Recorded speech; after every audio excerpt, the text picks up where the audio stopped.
Պարոն վարչապետ, Հայաստանում է Ղազախստանի պատվիրակություն,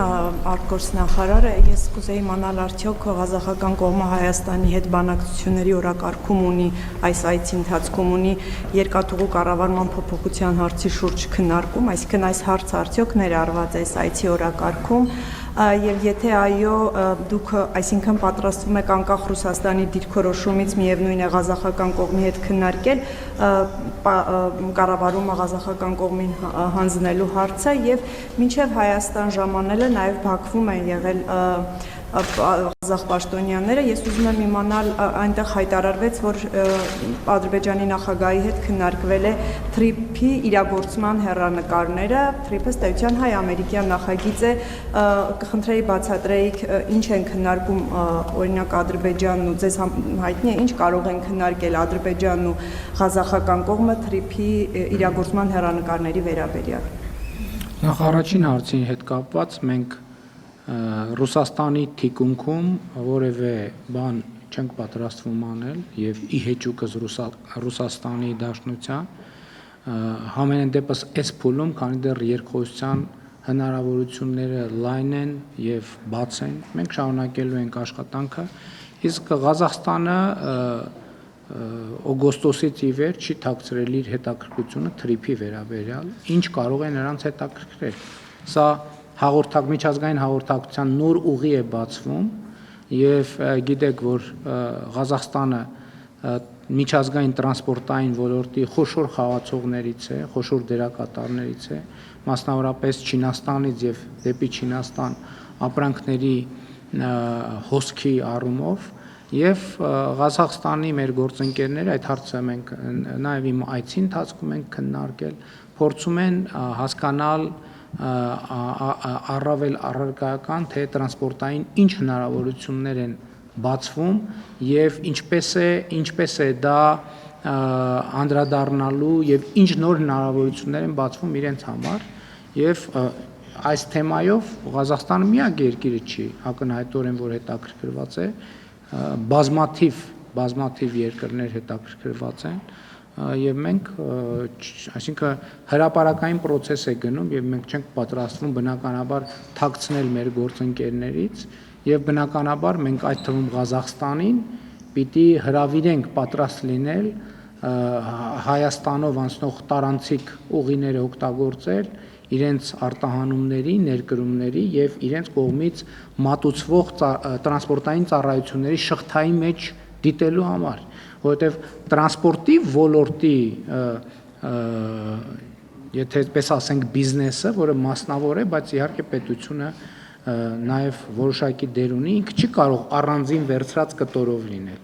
որովհետեւ այո, շատ լավ, երկրի մի հատվածից վերցրվեց, տարվեց մյուս սահման, բայց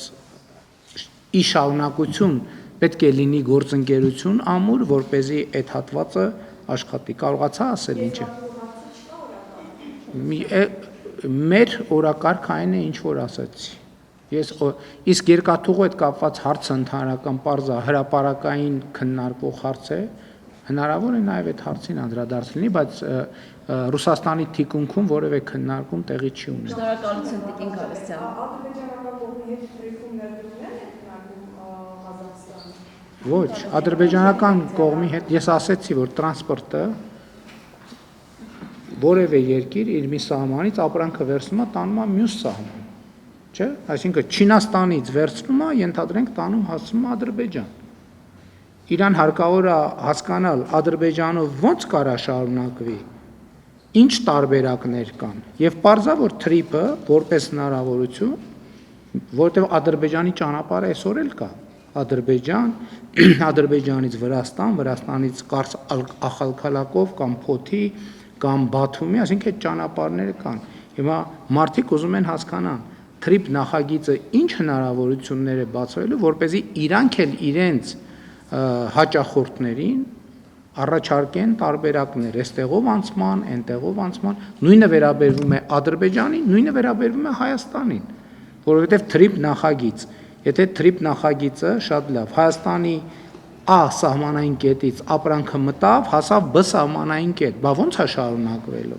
Բնականաբար այստեղ պետք է Ադրբեջանի հետ համագործակցություն, Վրաստանի հետ համագործակցություն, Իրանի Իսլամական Հանրապետության հետ համագործակցություն, Թուրքիայի հետ համագործակցություն, որովհետև եթե մեկը վստահ չի, որ այդ ապրանքը մտավ Հայաստան, Հայաստանից դուրս գալու հուսալի ճանապարհներ կան, չի ուղարկի ապրանքը այս ուղղությամբ։ Այսինքն տրանսպորտային ցանցի աշխատանքի հեռանկարների հուսալիության մասին է խոսքը, ու ընդունված է ասել, որպես այդ ամբողջ նախագիծը մենք խաղաղության խաչմերուկն ենք մեր մասում պատկերացնում, բայց ընդհանրական դա մեծ հաշվով միջին միջանցքի մասին է խոսքը կամ տրանս-կասպյան միջանցք են անվանում նաև, այսինքն այդպիսի բազմաթիվ նախագծեր կան։ Այսինքն պոտենցիալ օգտագործողները պիտի գան տեղում հասկանան, այս խոսակցությունը, որ Հայաստանում կներեք, նույնիսկ Հայաստանում կան, չէ՞ մարդիկ, որ ասում են հա դե թուղթա գրած այլի, հա դա իրականություն չի դառնալու, եւ կասկած հայտնողներ, այդ մարդիկ էլ առավել եւս խոշոր խաղացողները պետք է գան տեղում հասկանան, ինչա կատարվում է, process գնում է, չի գնում, իրականացվում է, երբ կլինի, իրենք երբ պատրաստ լինեն, արդյոք իրենք իրանց մոտ լրացուցիչ ներդրումներ անելու անհրաժեշտություն ունեն, որպեսզի այս հնարավորություններից լիարժեք օգտվեն։ Եվ այլն եւ այդպես շարունակ։ Էլ չեմ ասում նույն Ղազախստանի պարագայում իրենք այո կարող են ունենալ նաեւ ներդրումային հետաքրքրություններ, որովհետեւ մենք ասում ենք, որ եւ դա ակնհայտ է, որ ներդրումային հնարավորություններ են բացվելու եւ բնականաբար այդ ներդրումները օրինակ Ադրբեջանում էլ կարող են լինել, Հայաստանում էլ կարող են լինել, բայց որպեսզի համոզվեն, որ այդ ներդրումները յետ գնումը տեղի է ունենալու, մի անգամ էլ տեղում են ուզում հասկանան, այս իրոք խաղաղության տրամադրությունը խորն է եւ լուրջ է։ Իրոք փոխադարձ ներդրումները փոխադարձաբար օրինակ կարող են խնդիր առաջացնել, թե չէ, եւ այլն եւ այդպես շարունակ։